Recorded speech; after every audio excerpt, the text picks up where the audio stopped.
Woodsfield Sports Highlights with your hosts Jeff Waddell, Coach Jay Circosta, and featuring the 1992 Woodsfield Redskins. We'll be right back with Coach Circosta and Jeff.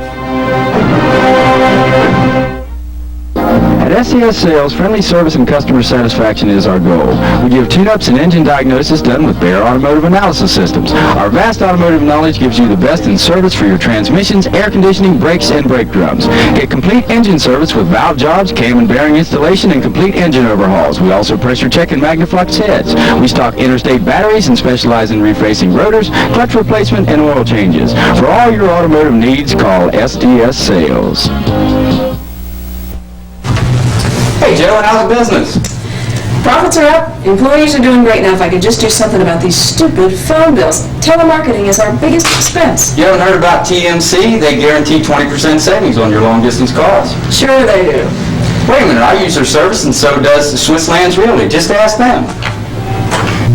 For a personal comparison of savings on your phone bill, business or residential, call Tim Henson at 1-800-669-0001. Save with TMC.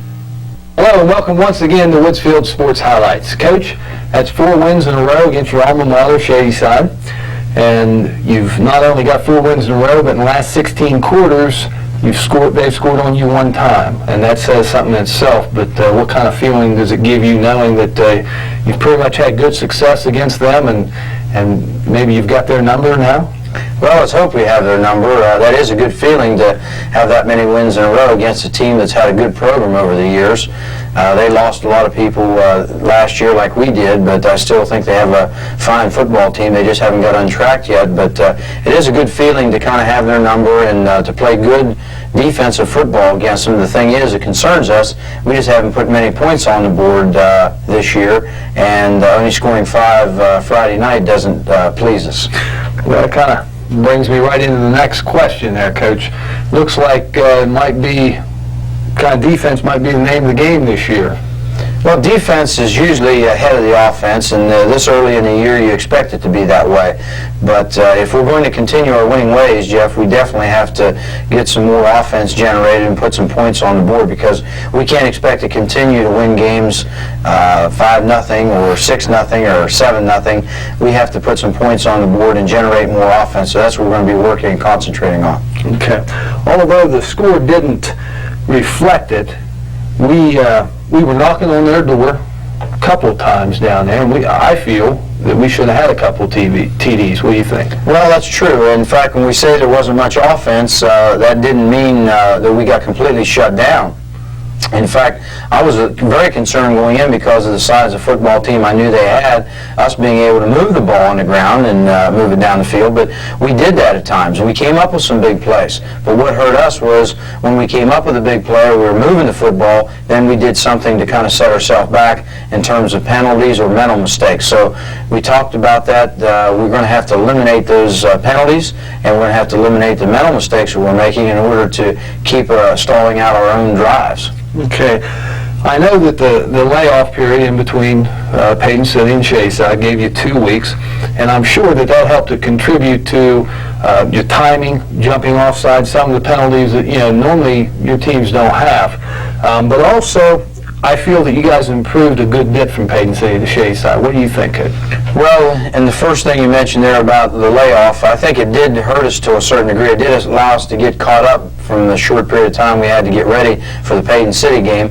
But I think it hurt us in the fact that we weren't playing. Nothing replaces game experience. And by not playing the week before and having a 2-week layoff, I think it did hurt us in that respect. But I did feel that we had some improvement from game 1 to this game, but there's still a lot of things we need to work on, but I did see some improvement. So hopefully now that we get back in the routine of playing on a weekly basis, we won't have those things that we didn't execute properly to allow our offense to get untracked. Okay. One quick question, Coach. I sitting here thinking, we had a show last week and we talked about your routines through the week and different things. Now, you had that week off.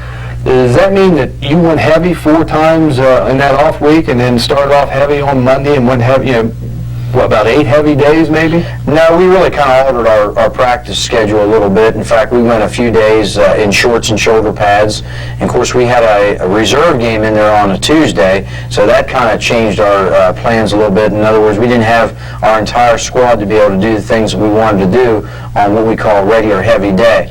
But we took advantage of having the extra days by doing some other things there, but we weren't full pads and we didn't go heavy every single day. Okay, Coach. We'll be right back with highlights of the Shadyside game.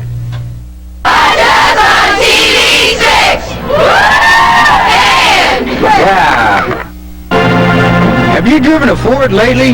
Knowlton's is your locally owned Ford Mercury dealership, and it's run by people you know and trust to give you the best in customer satisfaction. Knowlton's is also your local home light dealer with a full line of home light products. The 93 model cars and trucks will be in soon, and Knowlton's has a deal that's just right for you. All the folks at Knowlton Ford Mercury wish the Woodsfield Redskins the best in the 92 season.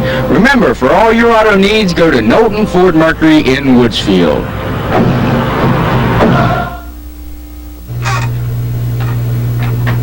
Chad Weber picks up an interception early in the first quarter, Coach. Here's a turnover for our defense. They drop back and throw. One's tipped by Stephen Powell, and Chad reacts to the tip drill and intercepts and gives us possession inside our 30-yard line.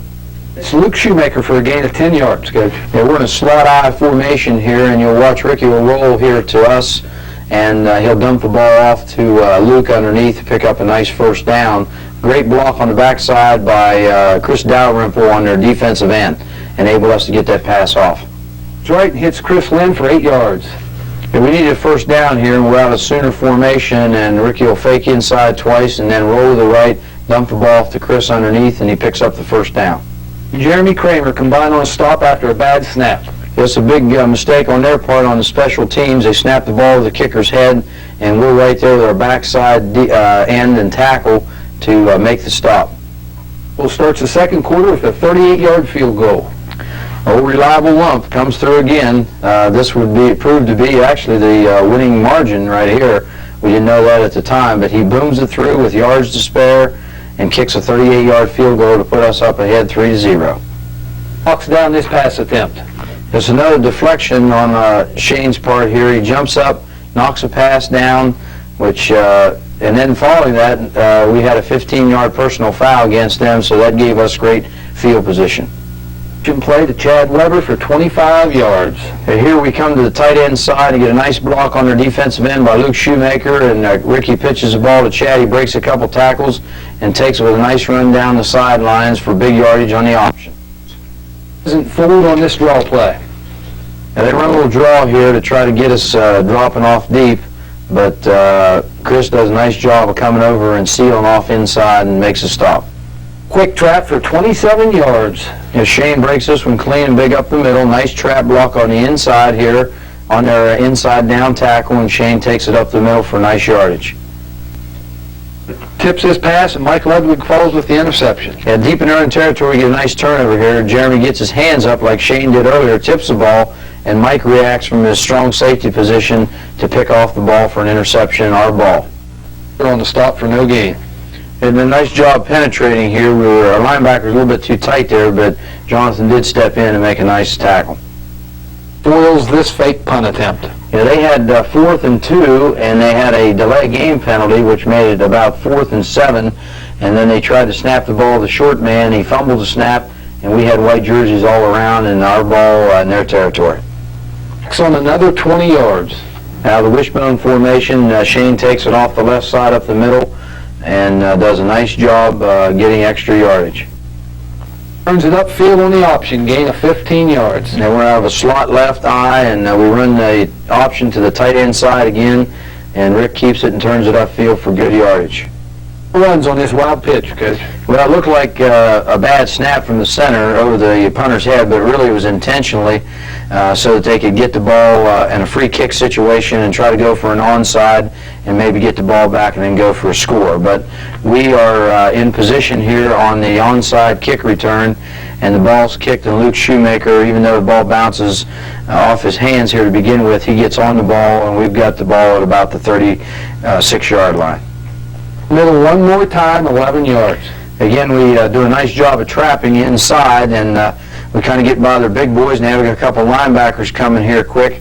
And when Shane pops it through there and gets some extra yard, I didn't like how he held the ball out there, taking a chance of fumbling, but he did get the extra yards.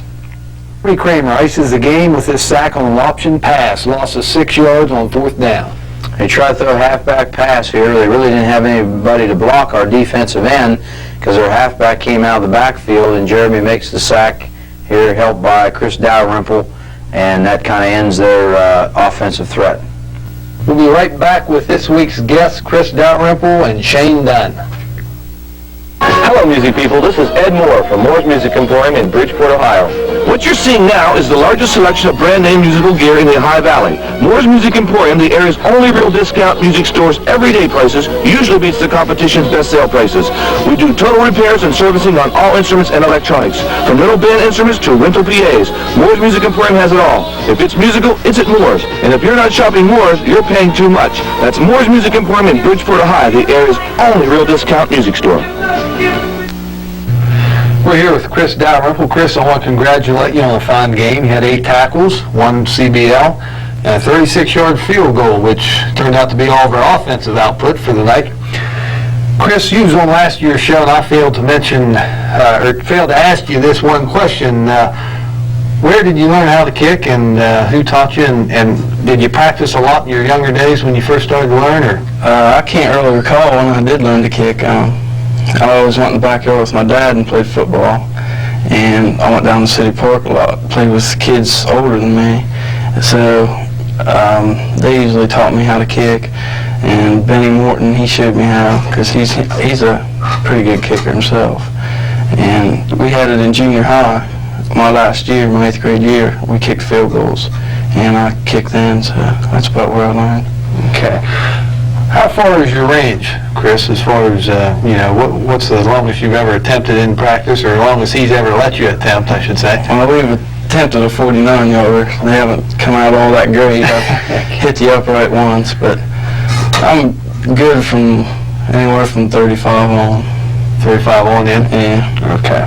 Not 35 on up, huh? Oh, hey. Okay. I hope I get that good. Okay. Have you ever given any thought, that kind of leads into the next one, have you ever given any thought about possibly going to college as a kicker? You know, if you can get consistent from about 42, 45 yards in, and if you can constantly kick your kickoffs down the goal line or into the end zone, I'd say you'd have a shot at a college career. Yeah, after going to the Ohio State game last Saturday, and their field goal kicker, he missed a field goal and a couple extra points, I kind of figured to myself I could do that. Those are chip shots for me. And some of the other college teams, their kickers weren't doing too good last week, so I've been putting a little thought into it. Well, that's good. I hope you give us some serious consideration and possibly stick with it. Chris, what's your opinion of this year's football team?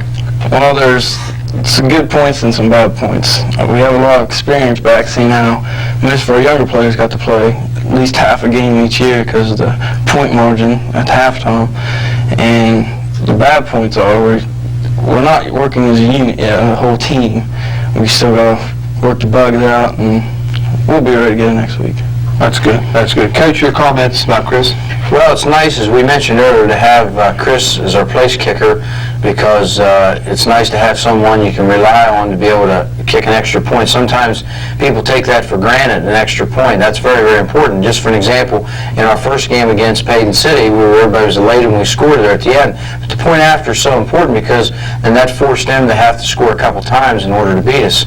So it is nice to have the consistency there in the kicking game, not only the extra point, but the field goal, which won us a ball game this past week against Shadyside, and also the kickoffs are very, very important, because the kicking game, a lot of times, not only the kickoff, the place kicking, but the punting game dictates field position.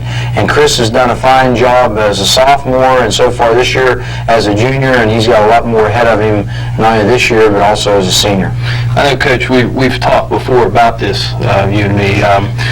If some youngster out there in 5th, 6th grade would just take up kicking, punting, and work at it diligently every day for an hour or two, they could come out, their freshman year, they could leather. Right. It gives especially if it's a small kid, it gives him an opportunity to maybe play where he maybe wouldn't normally get to play offensively or defensively, and it's such an important phase of the game. If they just spend that time, and as you said, it has to be done in the off season. You can't wait until football season rolls around and start to kick. You have to do it in the off season to get down to basic skills and fundamentals of the kicking. But Chris and I talked, we're going to work real hard this week to try to get the kickoffs a little bit deeper.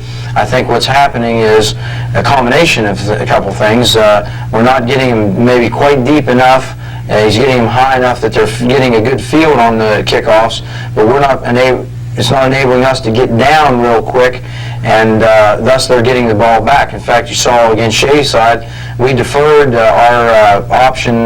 We won the coin toss, and we deferred to kick to them, thinking we'd get them deep in the hole, and they returned it across the 50-yard line. So that's not the type of thing we want to do. But I'm sure that Chris will continue to improve with his kickoffs and extra points and field goals as the season progresses. That shows a lot of confidence you have in your kicker, though, by deferring and deciding to kick. And you youngsters, you heard it right here. Coach says that it's a very important part of our game, and if any of you have any kicking abilities, you should start working on it now. You come into your freshman year, you have a good chance of possibly lettering or playing varsity ball that way. We'll be right back with Shane Dunn. Bellwood Drugs is your locally owned full-service discount price drugstore. Call 472-0417 for 24-hour emergency service. We'll be here for you. Delivery and mail-out services are available. We stock wheelchairs, hospital beds, canes, crutches, and other accessories. Retirees ask Joe or Tom about our hassle-free Aetna prescription service. As a leader chain store, we bring you bargain prices on an assortment of products every month. Don't forget to bring us your photo finishing with 24-hour service. Bellwood Drugs, people you know and people you can trust with your health. Redskin football on TV6. We're here with Shane Dunn. Shane, I want to congratulate you on a good game. You had 80 yards rushing, 11 tackles, 2 CDLs, and 1 block pass. Shane, the first question has to be, is your knee okay? Yeah, it's back to 100%. I think I'm running harder. I feel good about my knee. It didn't hurt me at all. Didn't have any problems with it all against Shadyside. That's good. That's good to hear. Shane, the entire defensive line, you, Chris, Mike, Chad, and Jeremy, you guys all played a good game down there. Shadyside had a bigger size advantage over you, and I just feel that our defensive line, all of them had a good game. Does that mean that you guys can handle your own against about anybody we play this year, do you think? Well, it goes back what Coach always says. Size doesn't have nothing to do to it. It's what's in your heart. And we have a lot of experience on the front line. Like Chris said earlier, a lot of guys like Kramer and them, they played last year. They got in because of the point margin of the games. I think we should, if everybody plays aggressively, there shouldn't be. I'm confident we could handle our own with any team we play. That's good to hear. I always like to hear confident young men. When you went down in the Payton City game, what went through your mind? I was just thinking, Coach talked to me at the beginning of 2 days. He expected a big year, and I expected a big year, and it's sort of a letdown. I was glad that we had people like Luke Shoemaker who could step up, and take charge, and we needed a touchdown. He got it in for us. It was sort of down limit for me. I was glad that we won, but I was down that, I was hoping it wasn't anything serious, and it turned out it wasn't nothing bad. Okay.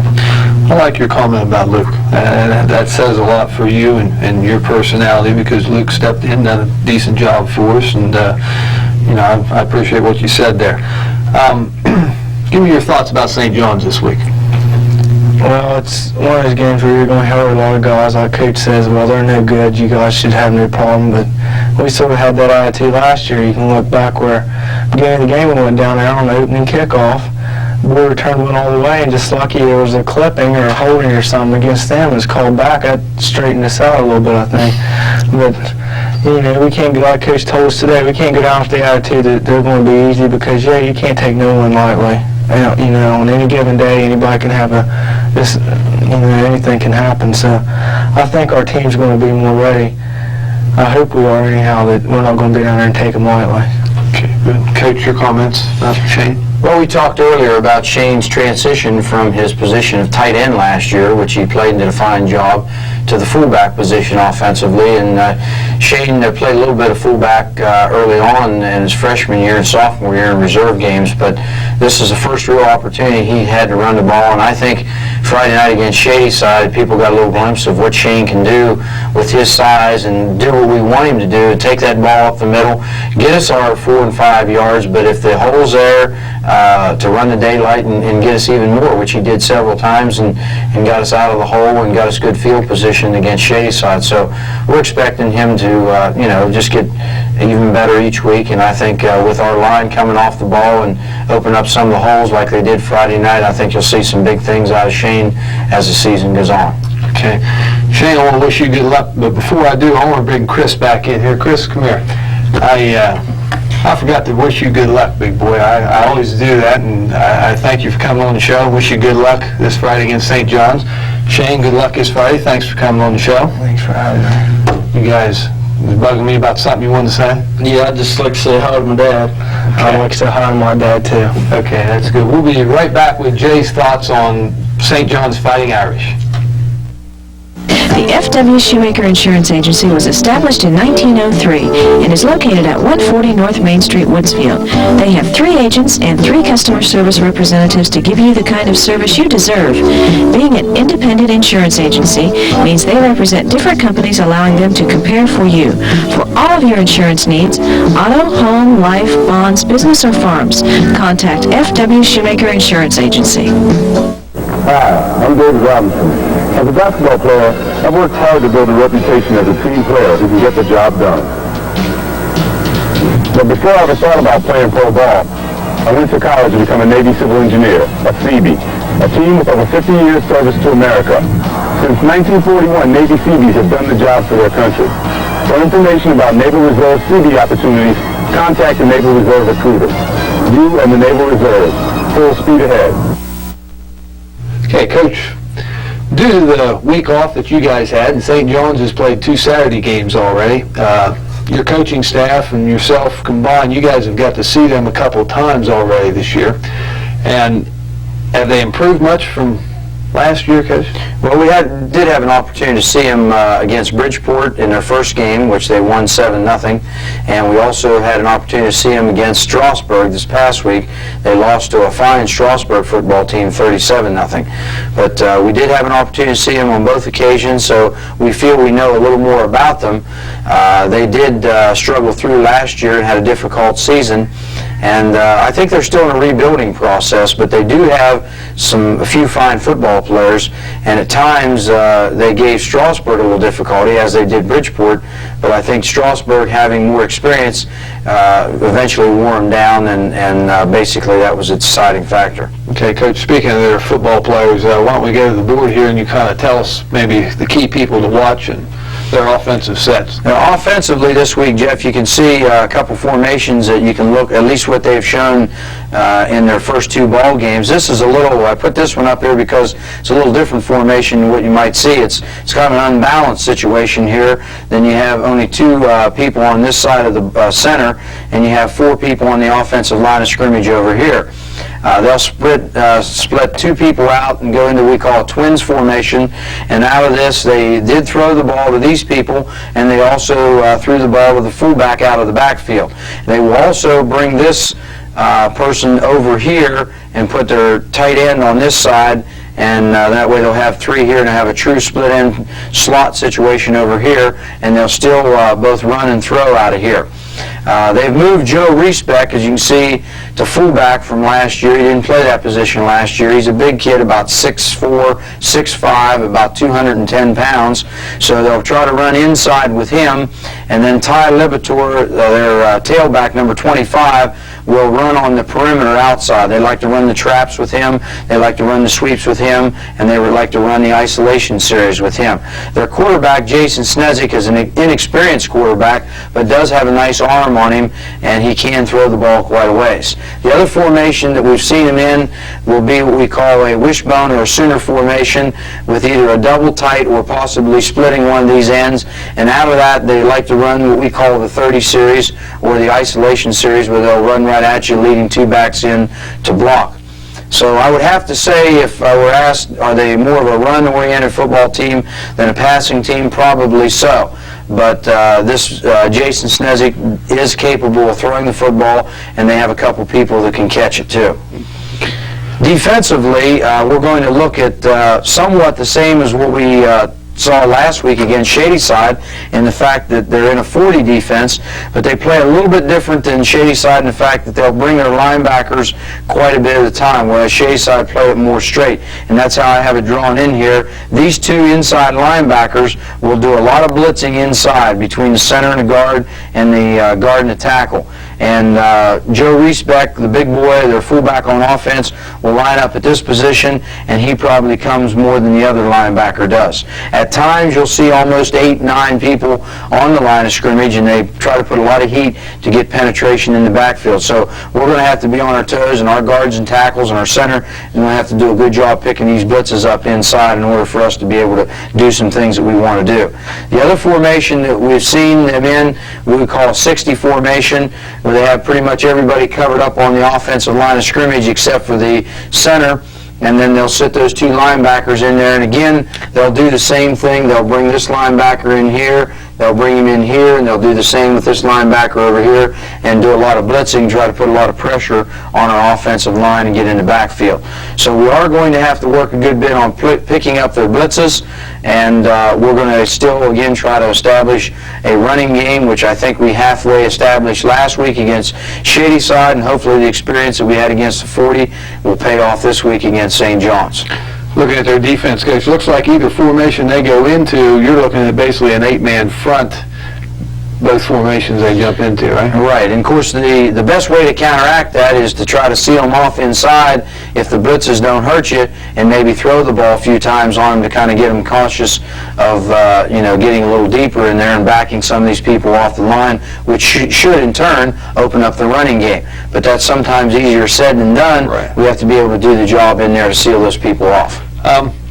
Looking at everything you've got drawn up there, is it basically what they ran last year, or have they changed from last year? Well, they've changed. I guess any team that doesn't have a lot of success, either offensively and defensively, and as I mentioned earlier, they've been in a rebuilding process, will experiment with different things. They did run some different formations last year, and this is kind of a new thing, new wrinkle, so we also anticipate maybe they'll throw a few different things in that we haven't seen in the first game, and we'll have to adjust to as the game progresses. Okay, Coach. Before we finish up the show here, I've got a couple announcements. The Sideliners, I understand, will be having tailgate parties this year behind the Ashland like they did last year, I think, before the Bellsville game. It'll start at 5 o'clock. Be selling sausage sandwiches and probably chips and pop. They also are selling raffle tickets on half of a hog. I understand there was a gentleman that was nice enough, he bought a fair hog, and he was nice enough to donate to the Sideliners organization. So half of that's going into the sausage sandwiches, the other half's a raffle, right, Coach? Right. Okay.